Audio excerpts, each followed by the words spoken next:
RTC డిపోలను private చేతికి అప్పగిస్తున్నారు. డిపోల ప్రైవేటీకరణ. హైదరాబాద్లోని డిపోలను ప్రైవేటు సంస్థలకు అప్పగించేందుకు ప్రభుత్వం ప్రణాళికలు రూపొందిస్తోంది. ఇది మొత్తం సంస్థను ప్రైవేటీకరించే దిశగా సాగుతుందనే ఆందోళన ఆర్టీసీ ఉద్యోగుల్లో ఉంది. ప్రైవేటు బస్సుల పెరుగుదల. ప్రైవేటు బస్సుల సంఖ్య పెరుగుతుండటం వల్ల ఆర్టీసీ డ్రైవర్ల ఉద్యోగాలకు ముప్పు పొంచి ఉందని భావిస్తున్నారు. విద్యుత్ బస్సుల ప్రవేశం. ప్రభుత్వం హైదరాబాద్లో డీజిల్ బస్సుల స్థానంలో 2800 విద్యుత్ బస్సులను తీసుకురావాలని నిర్ణయించింది. ఈ బస్సులను కూడా ప్రైవేటు సంస్థలే నడుపుతాయి. దీనికోసం డిపోలను ప్రైవేటు సంస్థలకు అప్పగించే జీసీసీ పద్ధతిని అమలు చేస్తున్నారు. ఆర్టీసీ ఉద్యోగులపై ప్రభావం.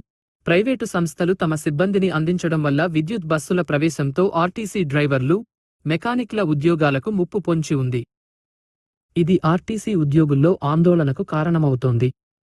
డిపోలను జేబీఎంకు అప్పగింపు. వరంగల్ -2, హైదరాబాద్ -1 డిపోలను జేబీఎం సంస్థకు అప్పగిస్తున్నారు. ఆర్టీసీ తన బస్సులను ఇతర డిపోలకు మార్చేస్తోంది. ప్రైవేటీకరణపై ఆందోళన. ప్రైవేటు బస్సుల పెరుగుదల మరియు డిపోలను అప్పగించడం వల్ల సంస్థ ప్రైవేటీకరణ దిశగా సాగుతుందనే భయం ఆర్టీసీ ఉద్యోగుల్లో ఉంది. ఉద్యోగ కోతలు మరియు భవిష్యత్ అనిశ్చితి. ప్రైవేటు బస్సుల పెరుగుదల మరియు విద్యుత్ బస్సుల ప్రవేశంతో ఆర్టీసీ ఉద్యోగులు ఉద్యోగ కోతలు మరియు అనిశ్చిత భవిష్యత్తును ఎదుర్కొంటున్నారు. ప్రభుత్వ చర్యల కోసం డిమాండ్.